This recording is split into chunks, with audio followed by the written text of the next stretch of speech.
and she's just making everyone feel uncomfortable, and she's not contributing by not being an active participant. She's not taking initiative to come visit as well, and to show that she actually cares, because it doesn't sound like she's arguing to try and help you improve and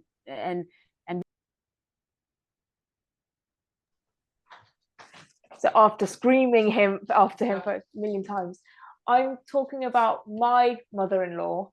Okay. What do you think about your mother-in-law? No. Please. No, Just say you don't even you have to didn't sign comment. up for this. she's fantastic. Oh, so politically correct. Thank you. Hello. Yeah, I mean, you see, he's also playing the game. He's like, she's fantastic. I'm not gonna complain. I'm just gonna be, she's great, and we're not gonna get into it. Yeah, but I think if he did have some, kind of qualms with my mum, he would have said it, oh, she's, Yeah. she's what she's like, and so anyway, fat in-laws. Yeah, I'm actually enjoying like the because, well, maybe Zev not, because Zev loves to be pampered, and he's just like in a good way. He's like a bit of a spoiled brat. He likes to be spoiled and taken care of. But his sister, for example, is just like so sick of her mother being so overbearing. Not in the way that she's butting into every decision in her life, but she's always like, let me give you food, let me help you this, how are you doing? And constantly messaging her. And it's like kind of this thing where I'm like, I'm just sick of you constantly trying to take care of me. And so I'm enjoying like the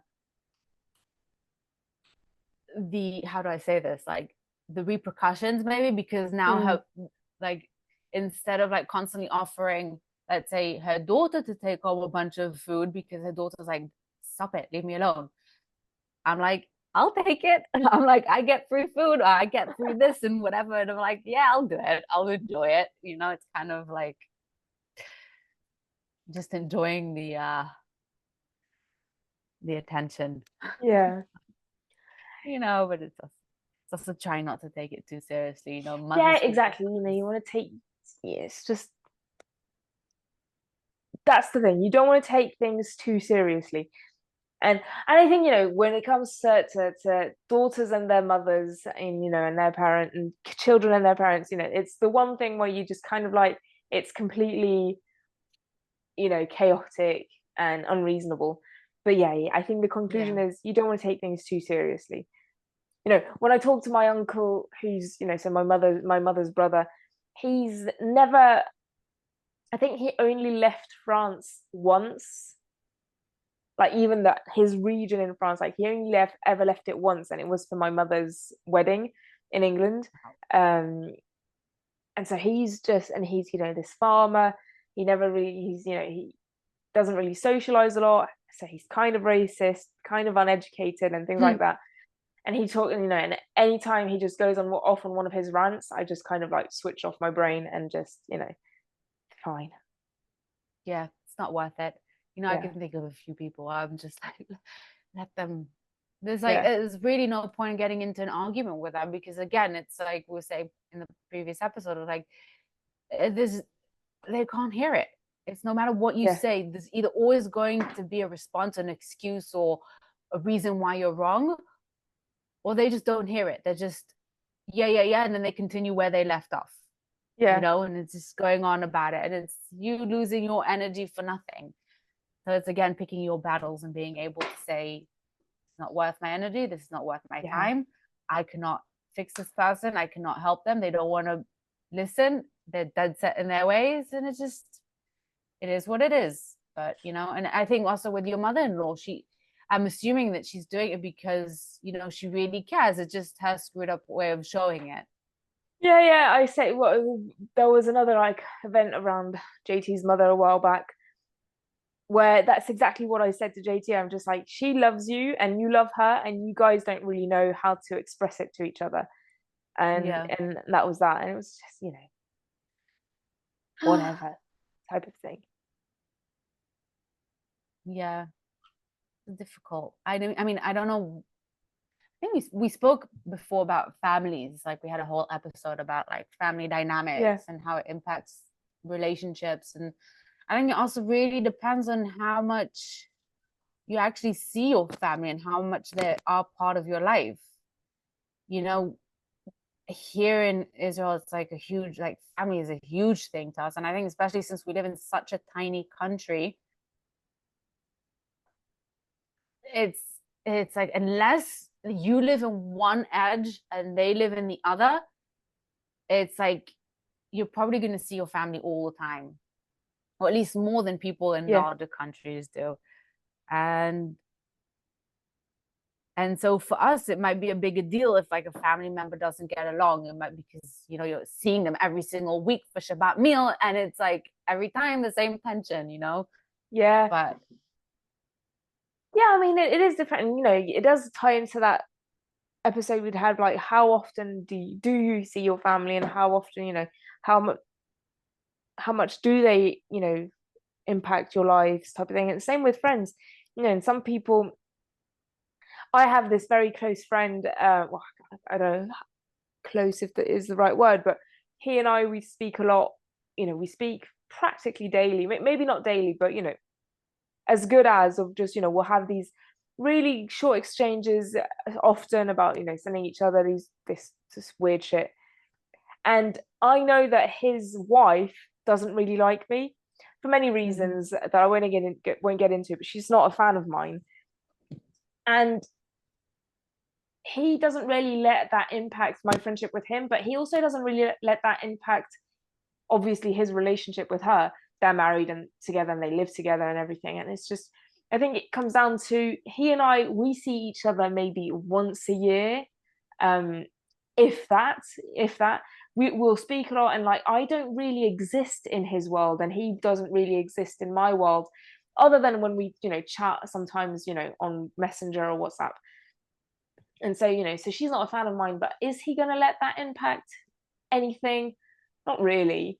And it's just, you know, it would be different, I think, if we lived close by to each other and saw each other often and things like that. I think that then you want to think about, you know, the choices that you make when it comes to your friendships, your family, your relationships, things like that. But, you know, if you're not seeing each other a lot, you know, if there was a problem between Zev and your family, or you and his family, because you guys see each other often, then you might want to reassess.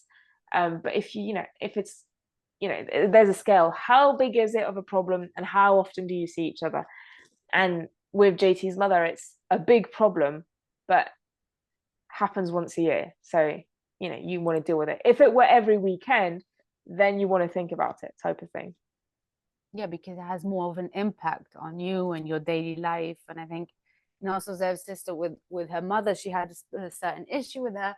So she sat her down and had a conversation about it. And her mother, you know, she cares, and she heard her, and that's okay. You know, you have to have that hard conversation sometime with someone who's, you know, very close to you. You see them often, but there's something about them that's impacting your life in a negative way, and you have to try and say something, even though, you know, this may be a person who's so dead set in their ways, or it's just very hard for them to understand your point of view. But you have to try and do it, and it's up to you to have it to navigate this conversation in a way that you are still sort of playing their game, while also putting in what you want them to do in a way that they can actually hear you. For sure. Families. Yeah, families. What can you do?